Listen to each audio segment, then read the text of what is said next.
Hey foodies. Okay, so you may remember about a week ago when I made a video talking about potential changes coming to Dead by Daylight. I talked about changes to Decisive Strike. I talked about changes that could be coming to Noed, to Freddy. Well, we have received news on what will be coming in the mid-chapter update, and none of that's in there. I did say take it with a grain of salt, and those things still may come. Who knows? But for now, we actually have a lot more that we're able to look at and see is coming to the game.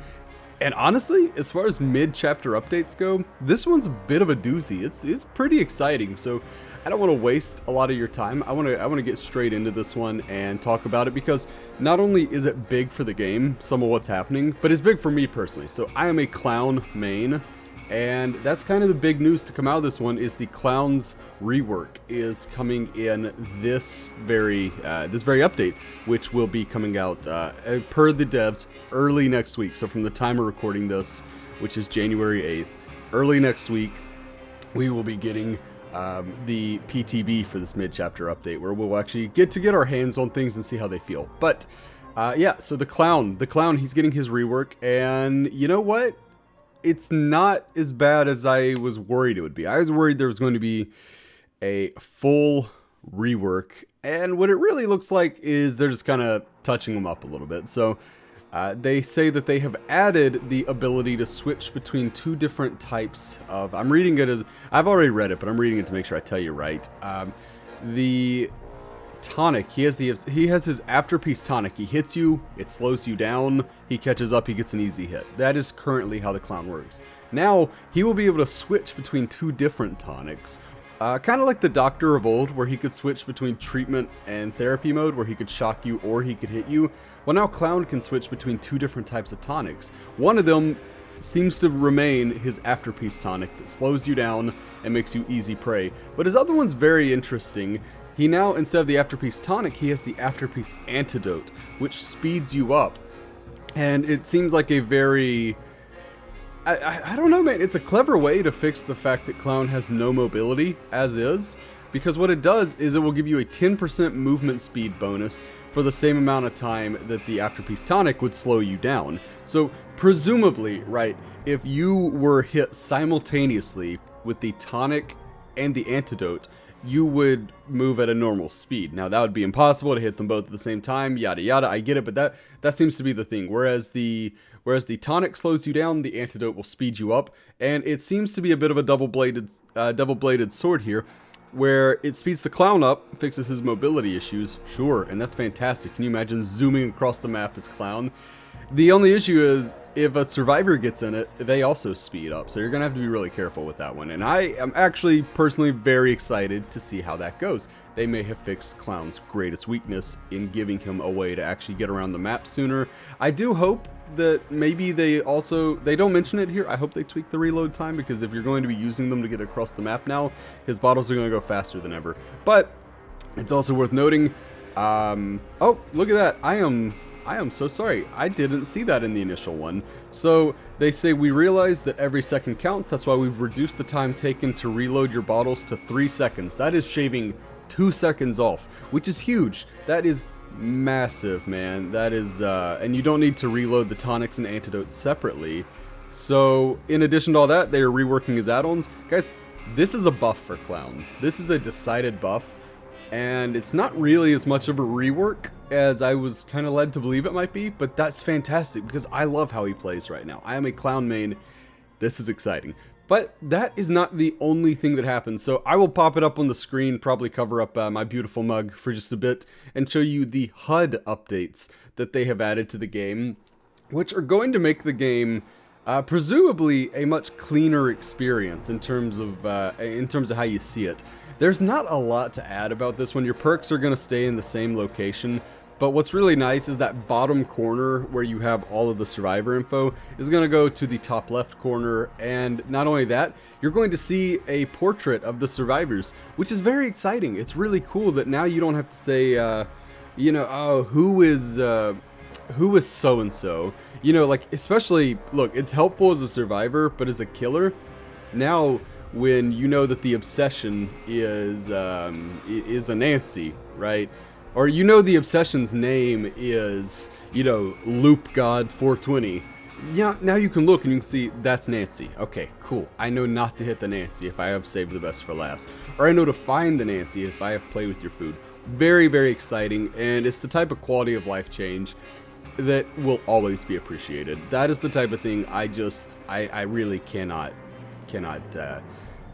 I can't stress how much I am happy for that. Next up, they have the survivor motion changes. So this one is, it's kind of interesting. They're trying to go with some less janky looking movements for the survivors, give a little more natural flow to how they move. I'm going to admit that this one worries me a little bit because survivors are already so good at looping. If you make their movements even more fluid and a little more snappy, you know, maybe that makes the killer's job a little harder. I don't know, but you know, if it looks nice and it doesn't change the gameplay too much, I'm all for it. There's not a lot to say about this one, but you know, that's definitely a change worth mentioning, but not nearly as important as what comes up next, which is the rank rewards, the rank ratings and rewards. So the big thing here is the Dead by Daylight behavior. They're about to go back to the skill-based matchmaking. You know, they tried it. There were some things about it that were good, some things about it that were not so good. A lot of feedback, lots of strong opinions. So some people are going to hear this news and, you know, no, that's impossible. And then some people are going to be very happy to hear that. I'm more towards that second one. I'm more happy to see that, you know, I'm glad they're giving it another run to try to get the skill-based matchmaking, because it is a real issue where sometimes you feel like you're going against somebody way out of your league, and then sometimes you're going against somebody who you feel bad beating up on because they're just not as good. And, you know, that's not fun for either party most of the time. So that's good in and of itself, but, you know, we've been asking for quite a while for some kind of reward for reaching red ranks, because really all you get is longer queue times and more difficult, sweaty games. So here is, I'll pop it up on the screen. They are adding different blood point rewards for each tier, with 250,000 for those who finish at rank 1 when the season ends. And that is going to be for Survivor and Killer. So you could actually hypothetically finish with 500,000 blood points at the end of every season, or whatever they call it. I don't think they call them seasons, but you get the general gaming term there. Which, you know, there are going to be some who complain about this, right? You're going to have those who have every single character Prestige 3, level 50, with every perk and 100 of every add-on. And for them, yeah, that's actually fair. This isn't much of an incentive, and I get that. But I will say, as somebody who has been playing the game for quite a while and is still trying to get everybody up to that P3 level 50, all the perks, this game is a grind. And if I can occasionally get 500,000 blood points, yeah, would I like it to be more? Would I like it to be that you get 1,000,000 if you reach rank 1 in both? Yeah, I would. But I also understand that they have limitations, and progress is progress. So this one's pretty exciting. Next up, we're going to move on to the graphical updates. Obviously, one big thing for Dead by Daylight has been, instead of adding new maps, they're going back to all the old ones, adding things like breakable walls, reworking the kind of problematic tiles that they have, making making the maps a little more enjoyable for both sides if possible, and also making them look a lot more aesthetically pleasing. And that's what they're doing here with Crotus Print Asylum and Gideon Meat Plant. So we're going to flash those images up on the screen, and you'll see that this first one of the main, actually both of them are the main building that they show in Crotus Print Asylum, and you know, they're good. They look really nice. This is, it's not as exciting for me because this is very clearly not an image from the game. This is some kind of artistic rendering, artistic still of it. However, if we go on to the Gideon Meat Plant, you see what looks like actual gameplay shots here, some kind of free cam shots from in the game. And those look really good. It looks like they have maybe added a little more light to the map. I've never really had issues with the darkness of Gideon Meat Plant, but some people are of the opinion that especially the lower floor is just impossible to see. So for those, if it's difficult for them, good for them. I hope that they enjoy this rework. I am one of the few outspoken big fans of the Gideon Meat Plant, so I think that's really cool. There is no word that Father Campbell's asylum is being, not asylum, chapel the chapel, the clown's map, that it's being reworked, which would have been perfect to go with the clown getting his rework.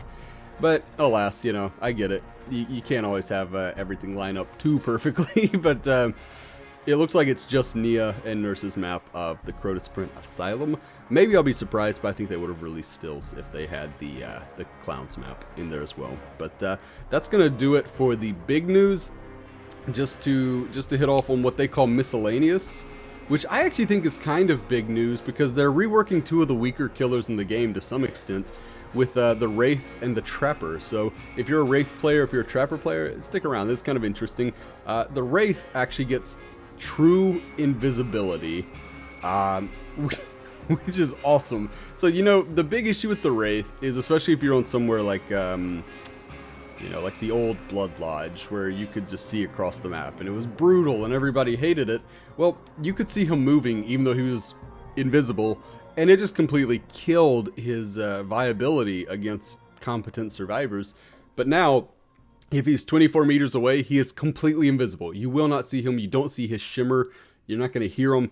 He is completely unknowable until he gets within 24 meters. And even then, from 24 to 16, he is still more difficult to detect than he has been his entire time in the game.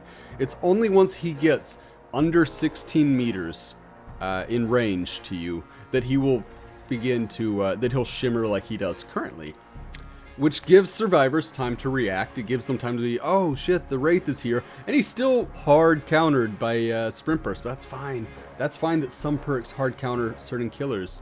You know, Urban Evasion is obviously going to hard counter Hack, and so on and so forth. You know, Dead Hard counters Nurse. These things happen, but it's okay. And I think that's a very nice quality of life change for the Wraith. So I've been of the opinion that he is very low on the totem pole in terms of viability. And this is the type of thing that I really think helps him, so I'm going to have to give him a try and see if my stance changes at all on the Wraith with this. Next up is the Trapper, who I've been pretty open about saying probably the worst killer in the game, despite his snowball potential, which is actually pretty impressive. And this is all about your chances of getting out of a bear trap. So, you know, the way it currently works, you have a 25% chance each time you try to get out of the bear trap. So it's just a roll of the dice. You have a 1 in 4 chance that you're going to get out of there. And that's great, except it's not, because sometimes you get out on the very first attempt, and sometimes you're there on the 8th attempt. And that is pretty frustrating for both sides. Trappers don't really know, they can't get that that timing in their head. I have about this long until they're going to get out of that trap. And then survivors don't really, you know, it's very frustrating when you're there on your 8th one. You're like, why is it just feels like the game's against me. So what they're going to do here is they're going to do a system of 6 escape attempts, where the first 3, your chance is actually lower than 25%. You are not likely to get out of the trap on your first 3 attempts, which makes stepping in a bear trap a much more punishing prospect. At 4 attempts, it goes up to 25%. And then at 5 to 6, we don't know the actual numbers that they're buffing it to, but they do say your chance to escape is higher than 25%. So, you know, you're looking at a greater number than 25%.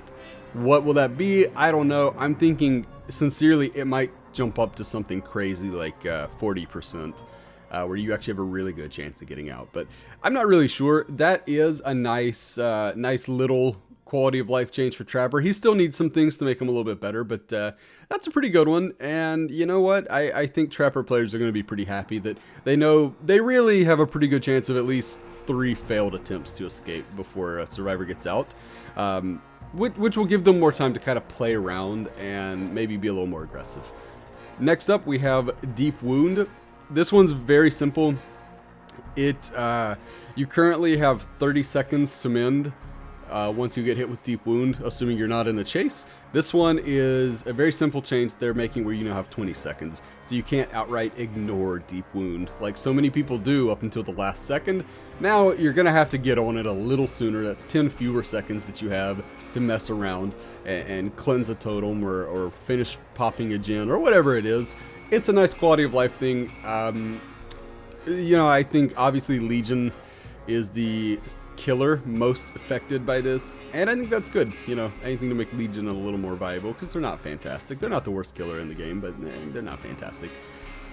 A couple more perks here. Gonna go through these kind of quickly. We have a very fun community-centered one here, which I think Behavior needs credit for.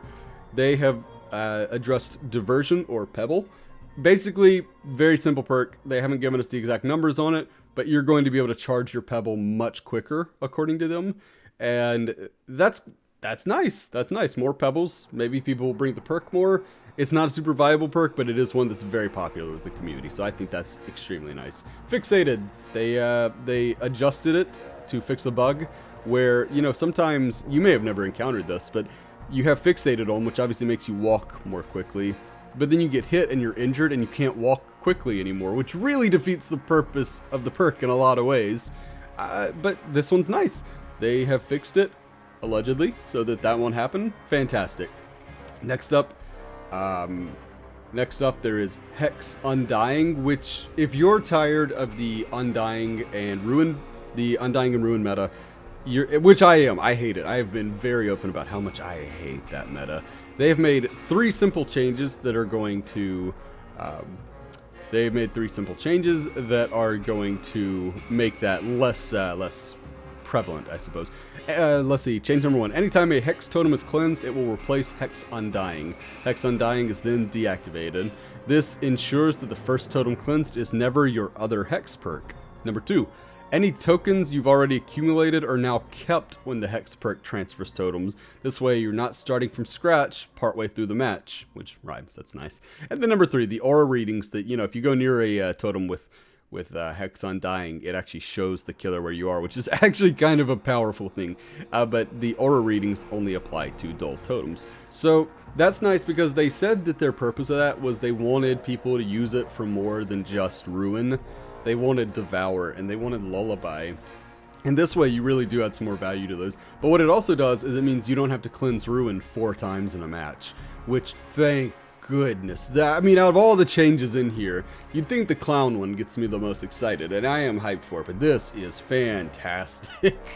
That is a fantastic change. I love that so much. That is very exciting. Lastly, let's finish this out with 3 quick changes they've made.